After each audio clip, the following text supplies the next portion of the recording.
You are listening to the People Centric podcast, where we talk through the toughest challenges that people face at work and give practical advice to fixing those challenges. Thanks for joining our movement to create workplaces that are happier, healthier, aligned, and empowered by putting people at the center of all that we do.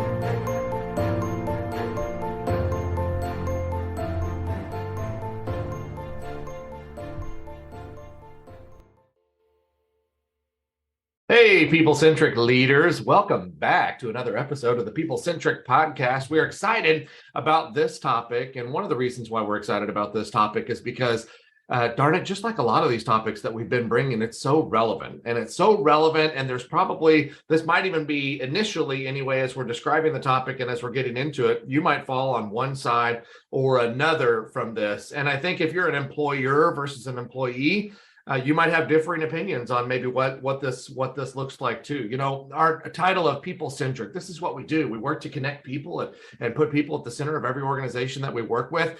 But over the past few years here, especially during COVID, it's this idea of maybe tech centric. I think Don just talked about this idea of tech centric here. How do I get creative with technology? Because people are working remotely. They're scattered about all over. In fact, some of you are probably hiring people that are no longer maybe even in the same city that you're operating in. They're remote as in different states. And we've got to get creative with tech. And many people added great tech to their offices to be able to Zoom, Teams, things like that to be able to communicate.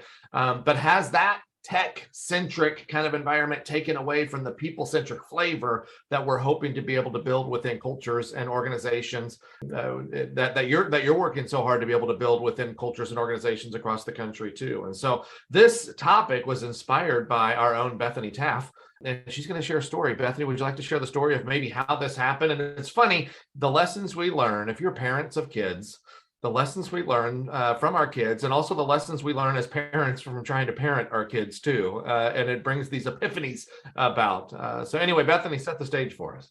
Yeah. So I was thinking about this the other day because my daughter, our oldest daughter is 7, and we got for her for Christmas one of those like kids Alexas. So they have all kinds of fun things. It's like set up so they can listen to music and they can listen to kids podcasts and like books and all kinds of stuff like that. They can ask Alexa all kinds of questions.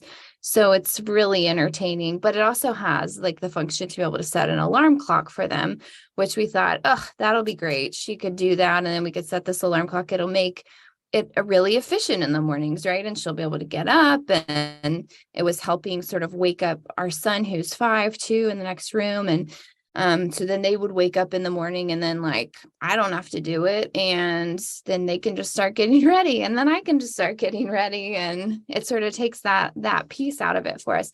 But as a result too, Alexa became, no offense to Alexa, but it became a little bit of a problem for other reasons. And so we decided we needed to remove Alexa from her room. But that also meant that we no longer had the alarm clock option for her specifically, not to say that we couldn't get just a regular alarm clock, but we didn't have the alarm clock option available now for her. And so now waking up the kids is on me again, which as I went into it, I thought, okay, well, this takes me an extra step. It probably is going to take me a little bit longer to get them woken up. And so, but it was also something that as we made that change, it was a really good thing, because I think it was a point where I was missing out on an opportunity to connect with my kids first thing in the day and sort of set the stage for our communication and building on our relationship that day. And so it maybe takes a little bit longer, but it also was really good for us to be able to have that connection point. And so that was sort of the story of it, of not that we never will have a alarm clock for them ever again, but at least right now in this season, it's really good for us to be able to have that. And so that's something that we would have maybe missed out on before just by trying to make our morning maybe more efficient. And so it was sort of this moment of maybe that's not always better sometimes. And I think that translates to organizations, and especially to what Matt was saying over the last couple of years of we have tried to become really efficient. We have all of this technology and it's really awesome and it can be really awesome. But sometimes we also are going to miss out on the people connections if we're not careful too. And there are times that maybe should be prioritized. The Alexa people, let me just say, they're doing great with the marketing because we refer to them like we had to take Alexa out of the room. It's like a person. It was a device. It's a digital device that you took out, but we get so attached. Like they're killing it on the marketing side over there. And Amazon wasn't listening in, but they did call Bethany the next day and say, "Hey, we noticed that you've moved the device." Notice that you have removed the device. That voice is Don Harkey. We'll introduce the team here. We do have the full team today. Don Harkey. Don, I know you're a big fan of all the technology stuff, right? I do love the technology stuff, and I don't know if that's so much my engineering background from that, maybe a little bit, but more so because I use the technology to help make up for my own inadequacies in terms of organization. Like I need the help. I need the assistance. So yes, I'm a big fan of technology and automation for sure. Yeah. Also, with this Diana Royalty. Diana, do you have one of these, by the way? Let's just take a poll. Do you have one of these? And how do you use it? I don't have one. I am not a huge tech fan. I love my very good computer and my very good phone. And that's about all that I have. I don't do a lot of the other stuff. No automated lights or anything like that you? No. I have a little timer on my outside lights. That probably doesn't count. Timer? Like you have to like dial it up and plug it in. It's digital, but you do have to push the button to get it to the right time. So you have to push it 6 times. It's digital. But yeah. So would you say you're probably the least techie person in the greater Seattle area then? I don't know. I've heard that a lot of Gen Z are pushing back against even smartphones. So maybe not. I don't know. Well, speaking for my 18-year-old son, that is not true. That's not true at all. But that's my own poll. Also, Stephanie Anderson. Stephanie, how about you? Do you have one of these devices? And if so, what's your favorite command? I do not have one. Yeah, I know. You're surprised. I don't. I will say this is one of those things that kind of freaks me out. And so I never got one. Maybe I'm on the conspiracy theory side of this, of they're already doing geofencing marketing ads to me. I don't need them listening to all the rest of my stuff. And so we never got one. And now we've lived without one and our lives are fine. So we probably will never get one. And honestly, kind of same today, we don't have even a super high tech home. We have our laptops and our phones and personal devices and things like that. But otherwise, I turn on my light switches just like everybody else every day. And I set my thermostat the old fashioned way. I'm sorry, I didn't mean to cut you off, Matt. I automated my mom's house for Christmas a couple of years ago, and she loves it. She loves it. She can turn on the lights in different places. She's got a house in the basement. Sometimes my brother will be over and he'll be down watching TV in the basement. She can intercom from the kitchen down below. She does her shopping list on it so that when she goes shopping, she just collects all the stuff that you need whenever you do stuff. She automates the outside. We did to the outside of her house this year. She just loves it. She did not think she would like it, and she loves it. So that's my argument for Stephanie and Diana and Bethany to jump in. Yeah. Both feet. And I think that reminds me a lot of the Jetsons. And so there's some love in that thought. That would be nice. But I think for me, I'm maybe more even in the camp Diana was talking about. I'm not a Gen Zer, but I share some of their sentiments of if I could chuck my phone into the ocean and if we could all do that collectively and just go back to leaving each other voicemails on an answering machine, that would be so nice. There are so many moments where I'm too reachable and I don't want this anymore. And there are too many platforms to check. The number of ways things that I have to check to see if people have messaged me is just too much some days. I watch 90s movies and think, I wish I still had an answering machine. I could just leave and not think about any of it. Well, 90s. Okay. I was going to say, it's funny because you said, I wish we could just go back. And I thought you were going to go the 50s whenever you didn't have access, but you went back to the answering machine, to the 80s. Yes, I still want to be gotten a hold of just I don't want to go too far back because, things start looking not as great, history wise for us if I go too far back. So I'll go to like the 90s of where like just the amount of technology sometimes feels really overwhelming to me some days. Okay. Well, I'm envisioning now Diana and Stephanie are the two that actually get up and turn the channels on their console TVs too, if they wanted to change programming and watch what they're, you're like some technologies. Okay. I get it. I do have a remote, but I do have an old school classic NES, Nintendo. Yeah. And I do have to go and like push the buttons on that, like hit restart to do the game over. So like, yes, I do have to do that. I mean, I do have like a real like clock in my house that I have to like put batteries in. And it's been really bothering me because the batteries ran out the other day and the number of times I've like looked at the clock and now it's not been right. Like I actually use that in my kitchen to tell time and like time recipes and do some of that stuff. Like I know we're in a world where some people can't even read that clock anymore. If it's not a digital clock, then they look at that and they're like, that's a cute decoration. And I'm like, that's how I tell time. My alarm clock is a bell alarm clock. There's no snooze. It's just like a ding, and you have to hit it. I'm not kidding. It is. You don't have a snooze? No, it's like all right. So let me. And I use an outhouse. I don't even have a toilet. I was gonna say we probably should move on because that's coming from Dawn that enjoys faxes. So you probably heard the talking there, and honestly, if you know our team long enough now, we could have done that just for the rest of the hour and filled that in. Just done that back and forth. But let's maybe learn you something at the same time as we're going through this, right? So let's equate this to what does this look like in business? You're probably thinking to yourself, man, we put so many processes into place. We have so many new processes into place because of the technology that we also had to put into place to be able to run business, to be able to do work. I remember, and this can be open for anybody, but I remember whenever we were still working with organizations and the pandemic was, it was a reality and people were starting to work from home. It was like, oh, great, we can't meet anymore. Great. I can't have one-on-ones anymore. Great. There goes communication. And our message the entire time was, no, you just have to be a little bit more intentional. No, you can do it. You just have to be a little bit more intentional about putting it on the calendar. If you remember at that time, it wasn't just the work. It was people doing the virtual social hours. Remember that? They're like, grab a drink after work and jump on this Zoom call with your fake Hawaiian background or whatever it was at the time. It was like, hey, it's a luau. Look at us. We're having great team building. But then I think over the course of time, people have been going, technology is great, but you know what we're missing?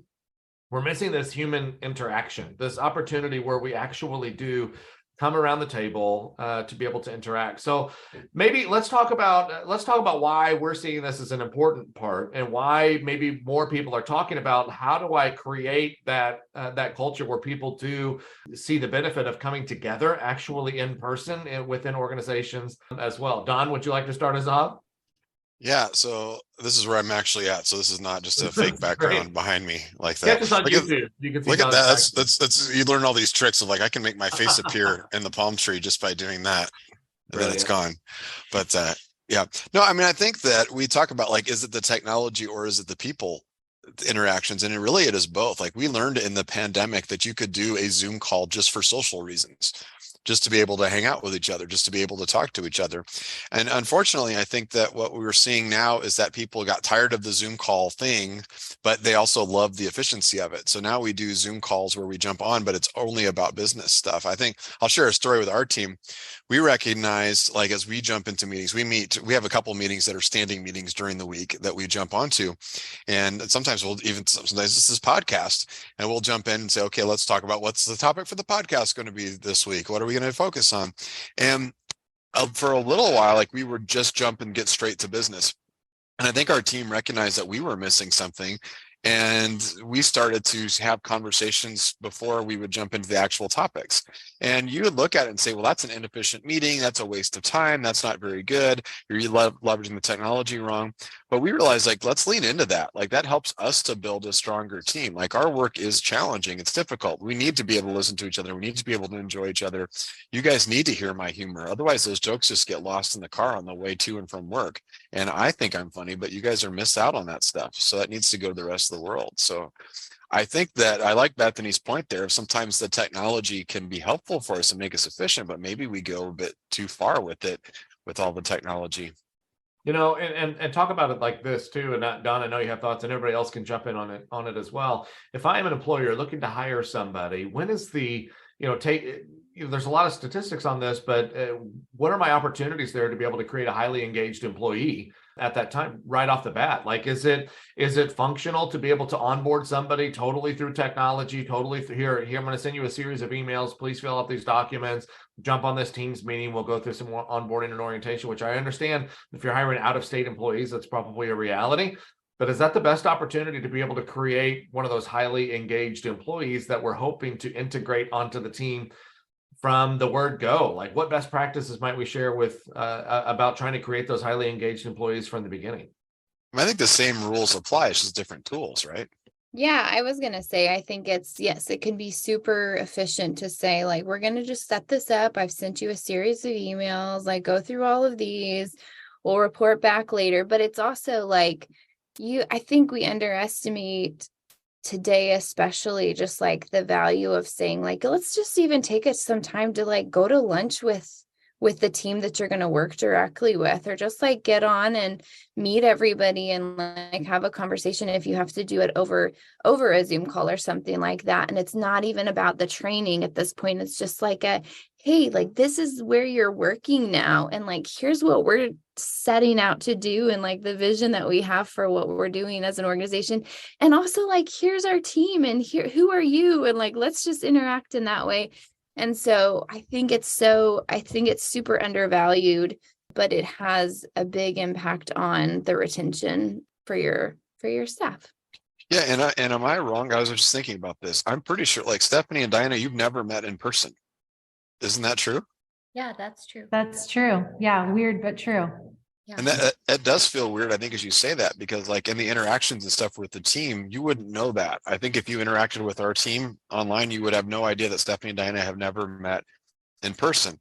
I'm thinking of one client that we picked up before, just as the pandemic was starting, that I've never, and this is unusual. We do go on site for most of our clients and spend some time, but there's one that I've never been, there's a lot of the people that I work with on a regular basis that I've never met.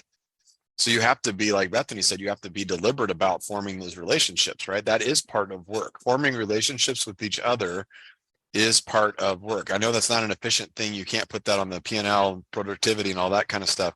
But those relationships do have an impact, positive impact on productivity long-term, even if they're not short-term.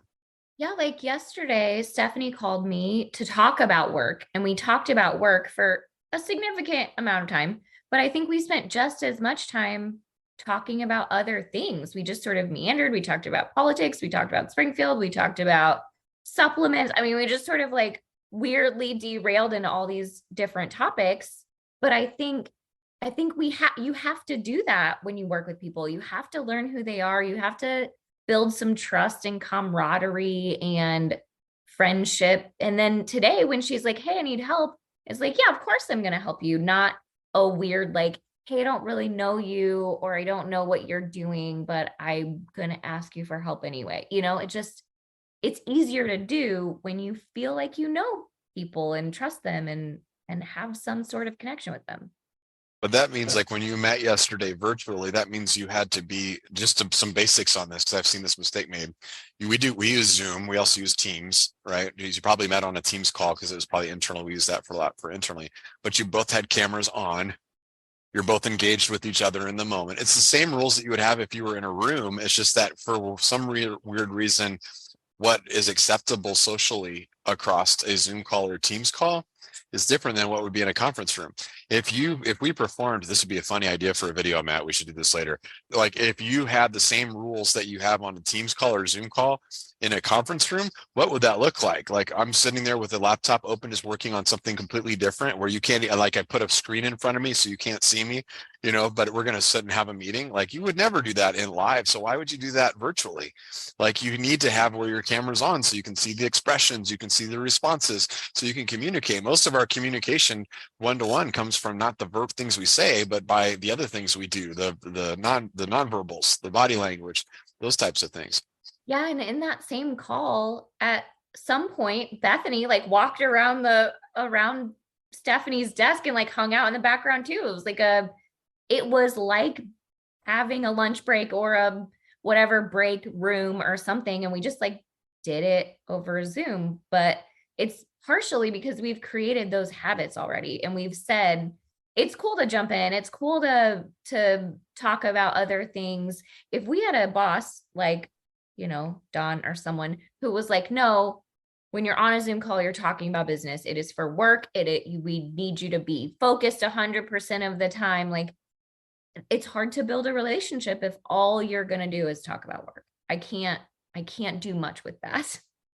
Yeah, I'm going to echo that. Like Dana and I got a lot done yesterday, but we also got to like build some relationship with each other and like recognizing, like someone said it earlier, and I'm sorry, I can't remember which person actually said this, but like, are we losing that human connection kind of at the cost of being ultra efficient sometimes? And, we were even thinking about just lots of different clients that we worked with where we realized, yeah, they kind of put some of these weird practices in place. Maybe it came out of COVID that they still are doing because they found it was really effective, but it kind of squashes like that healthy team culture and collaboration. We talked about like not having cameras on for Zoom calls, which I get. Sometimes you're just like having a rough day or you're sick or something and can't have your camera on. But I think we've all been on one of those calls. I mean, I've done one recently where out of like 10 people on the call, it was me and one other person with their cameras on. It was meant to be like a collaborative brainstorming time. It felt really, really hard to get new ideas out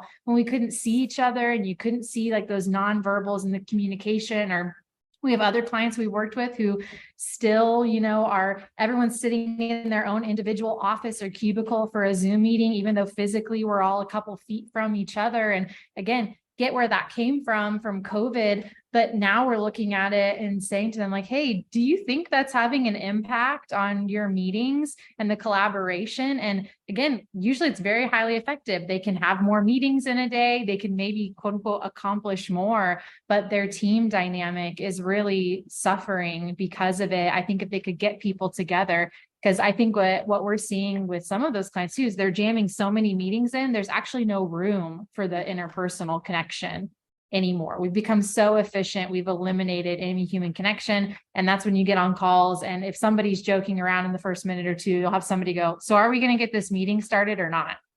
Yeah. And recognizing like, we might never do that in real life and in person, or if we weren't trying to be so efficient, we might leave more room for that. Yeah. Yeah. And then another example too, that I think that some people have gotten into is just like, because we have these really awesome tools and we use Microsoft Teams. And so we use that to keep track of like client notes and meeting notes or updates on things or things like that. And it's awesome. And we can communicate a lot and super effectively that way. But we also prioritize having like a team meeting at the beginning of every week to talk about some of the updates and to think more strategically about like next steps that we need to take and things like that. And some of that gets missed, I think, if people say, okay, we're fully just going to go to this tool and say, we're only going to put all of those updates and all of that information in here. And it's just up to you to go read all of that. And then we're never going to have a conversation about it.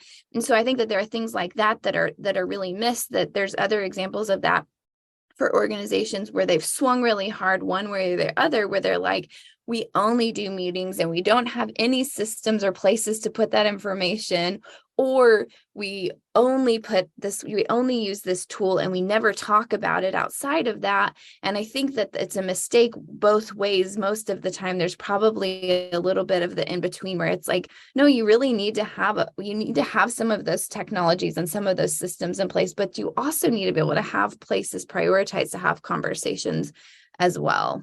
So Yeah, and personal conversations, like conversations that are just mean, like, how are you? Are you okay? Like we train managers to ask those questions on a regular basis, and not just like, what are you doing right now so I can judge your productivity, but just like, how are you doing as a person? Like, how does that connect? For one thing is it helps you to connect with the other person, but it helps them to connect and feel cared for at work too. So then you know that you've got each other's back, just like Stephanie brought up earlier, those conversations that you had with Diana yesterday and you both connected, that helps you to be able to collaborate better in the future. Oftentimes, like we'll do retreats with people, and this is not even a technology option, and we'll say, okay, we're going to do this retreat and we're going to have lunch in the middle of it. And sometimes management, like the top management, will push us to say, all right, we'll do a working lunch. Like we're going to bring lunch in and everybody can grab their plate, fill up their plate, and we'll keep on going. Like we just got to keep working through it. And a lot of times, especially if it's a longer session, we will push back on that and say, no, we're gonna take a good at least a half an hour, if not an hour, to just eat and just reflect and take a minute. And what we'll see, especially like for strategic planning, is a really good example. If we're doing an all-day strategic planning session, we will lean in hard on the lunch thing and say, like, no, we need time to unplug. Is the afternoon is more efficient when you take that time. You think you're being efficient. You know, we've talked about time management before, and the idea like you got to take breaks and you got to take step away. You got to think allow your mind to go in a different spot. But you can be more, it feels like you're going to be less efficient if you don't work through lunch, but you're going to actually be more efficient. I think the other example too, Bethany, going back to your point about like the Teams calls and all of that, I think the other one is emails. It's been around for a long time. How many times it's easier and more efficient if Matt ticks me off about something for me to fire an email to him. Plus I can select my font sizes and colors more carefully and the memes that I want to send him that accurately reflect the emotions that I'm feeling at the moment. But it's probably better just to call. Or if there's a complex topic, Diana and I had one yesterday. We were talking about a client that we were working with, and we were kind of going back and forth in teams. And we did it about 2 or 3 times. And then I think we both hit the call button at the same time because we were just about like, we just got to talk about this. We could keep doing this for forever. Let's jump into it. And it made it more, that one did make it more efficient for us than writing it back and forth. But it also did help us to collaborate better. So it's not about the technology and it's not about just the people. It's about how those two things mold together, I think.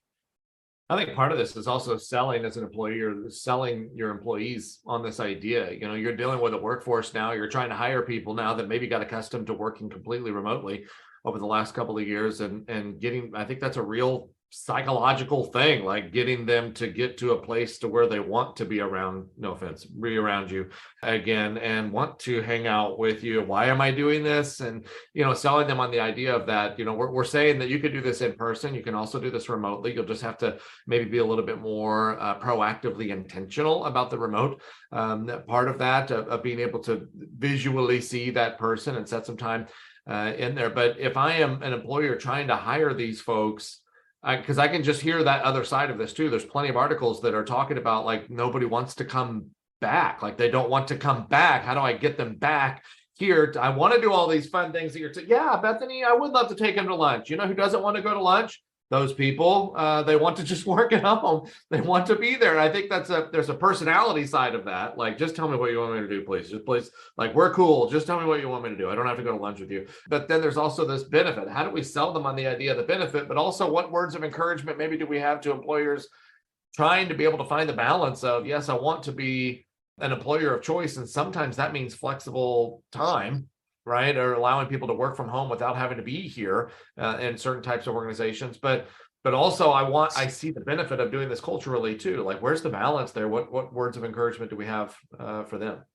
Well, first of all, Matt, you said something I thought it was kind of funny. It reminded me of a call I got from a client, and this was a little while ago, because we were coming back from the pandemic, certain things are opening up again, and they had all these employees, and they're not coming into the office. Like, they don't want to come into the office.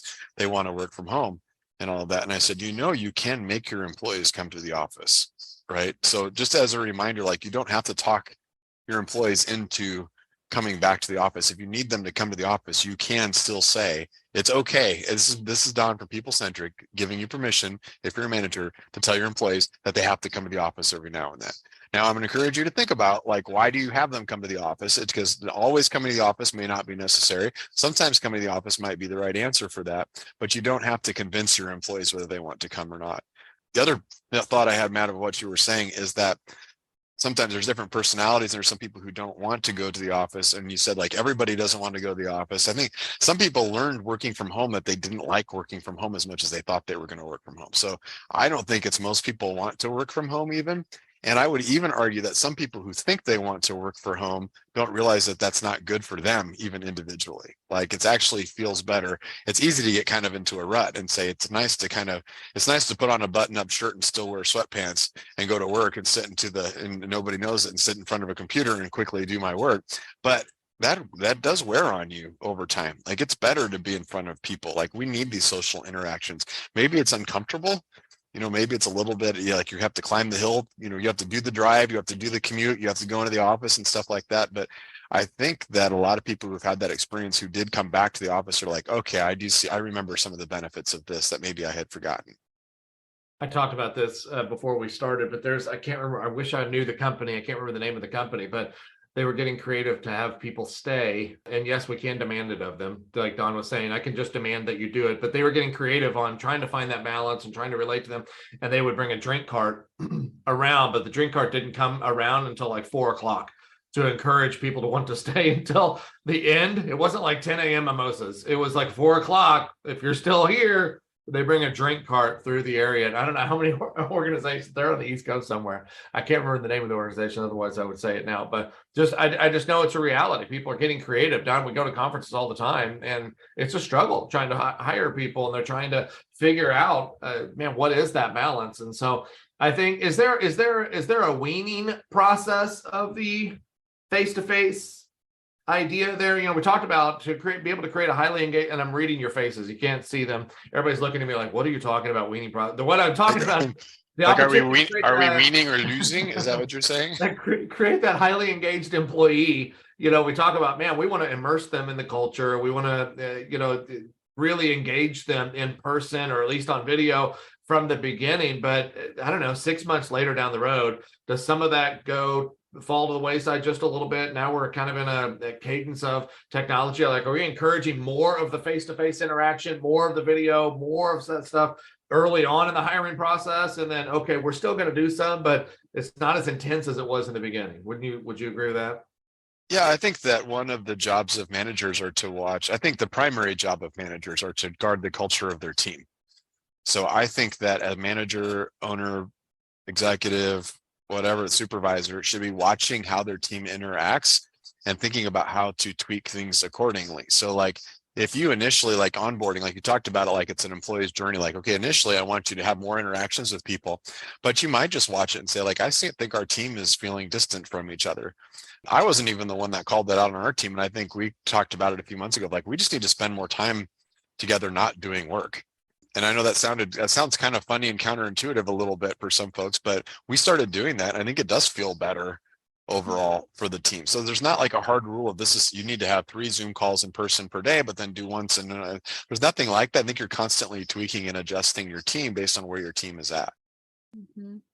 Well, were you going to add to that, Diana, specifically? Yeah. And I was going to say, I think it's also the manager, it's sort of their job to reflect that too, and to model that a little bit, because I know that Bethany calls me randomly. Don, you call me randomly. Like, you've made it okay on our team to just pick up the phone and just be like, I got to talk. Let's just loop Diana in, right? Because I'm the only one who's like really remote.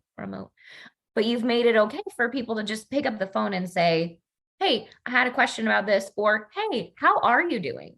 Like, both of those comments and calls are good in our team and okay on our team. So everyone here models it for new people and models it for each other, and we are intentional about it. And I think just integrating that sort of behavior in is important.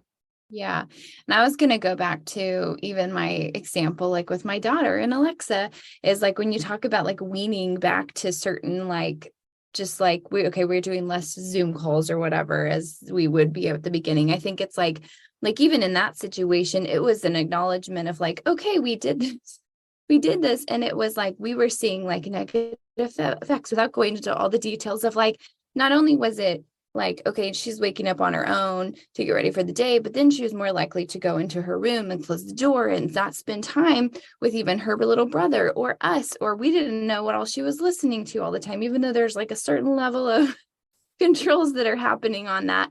You know what I mean? And so to us, it was like, okay, we're not going to get rid of this technology necessarily, but we're going to put it in a place where we all have access to it and we can all enjoy it together.